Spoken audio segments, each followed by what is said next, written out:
You see, most people are struggling with their finances because they don't manage their cash flow and they don't manage their investments. And if you don't manage both of those things together, then you're always going to be struggling because you're always going to be on the back foot.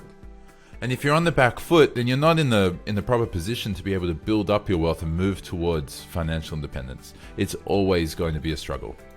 What we spoke about today was how to move towards financial independence, especially when your cash flow is tight. Because when your cash flow is tight, that's the time you need to do it the most. When you don't feel like you have enough money to save, I assure you that's the time where you really need to do it, or at least have a plan in place in order to get there.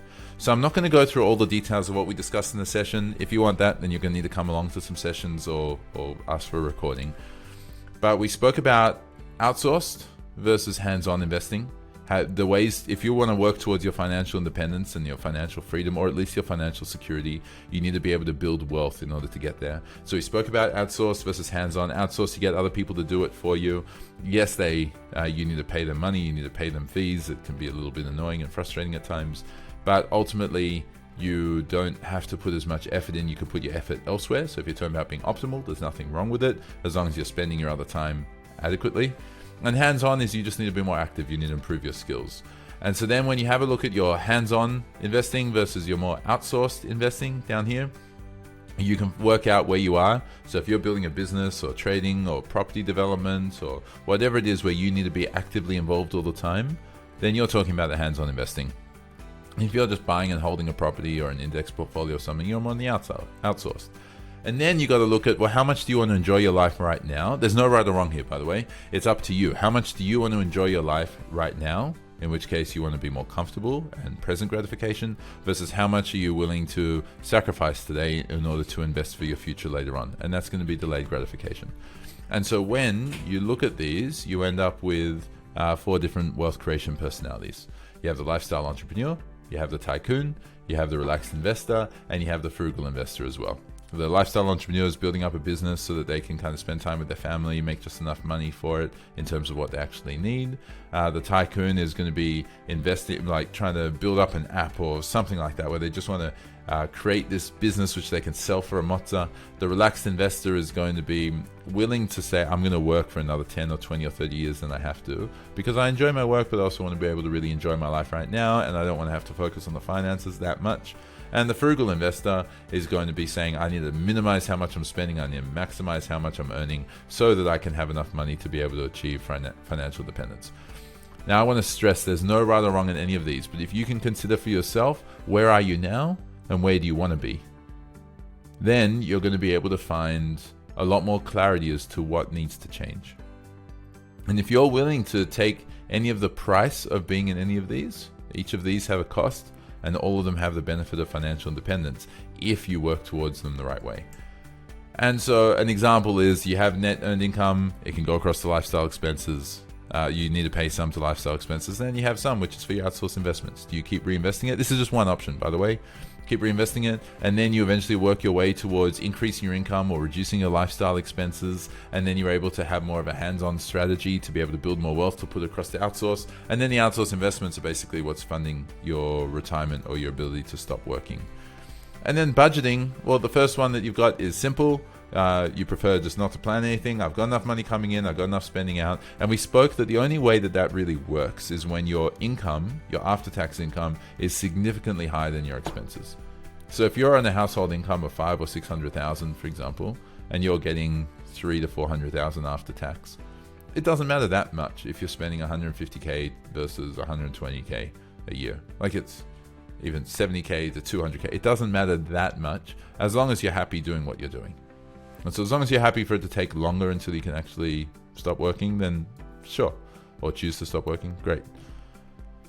Otherwise, people start to look towards the scringe. Now, I'm going to save as much as I possibly can. I can't spend anything beyond what I'm supposed to spend. So I'm just going to save everything. Save as much as I possibly can. And so they just pay themselves a small amount, and they're physically capped. Similarly, with being spoon-fed, you're physically capped. Someone else is doing it for you. They put money in your bank account. It might be a spouse or it might be a professional. They put money into your bank account and they say, there you go. You now have that much money you can spend. If you spend too much, oh well, you've spent too much. You're stuffed. Oh, not stuffed. You just got to wait till the next opportunity. And then you have savvy. And savvy is where you have a detailed budget, you have regular savings, you plan all of your expenses, you plan your holiday expenses, all of it. And then you have automated tracking, and so you know if you're actually on track or not. Everyone in the session, or almost everyone in the session, decided they actually want to be more savvy because they know that they need to be more intelligent with their finances if they want to get results. And so that's kind of the core of what we spoke about today.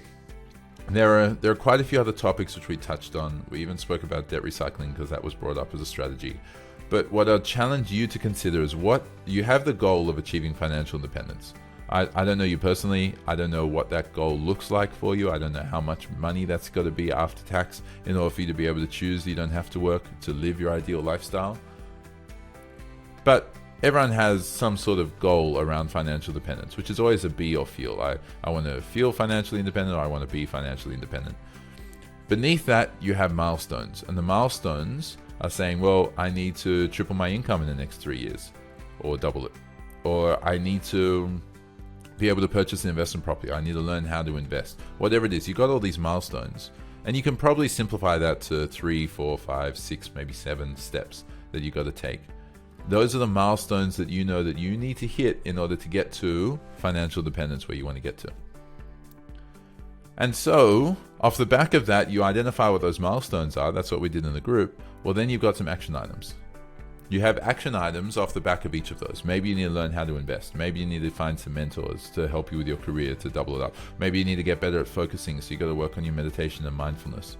Maybe you need to change your career, or maybe you need to start saving up a particular amount in order to start your business. Whatever it is, I need to identify what those action items are, because those action items are taking action on those action items are what create the change in your life. So we have a whole bunch of other events which are coming up. How to start a business, how to invest during a recession. That's going to be next fortnight, and the session will actually be in the evening. We have a whole lot of different sessions which are coming up, and I'd encourage you to check them out and engage. We also spoke about the Success with Purpose podcast, which you're able to explore the lessons and life lessons from a lot of financially independent, financially free individuals or some of my mentors who are being privileged to be able to bring and share their message on the Success with Purpose podcast.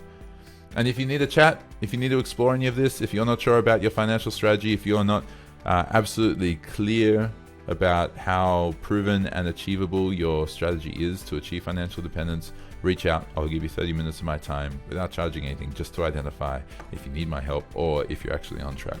If you're on track, I'll be really excited because it means you're getting value from all the stuff that you're putting out.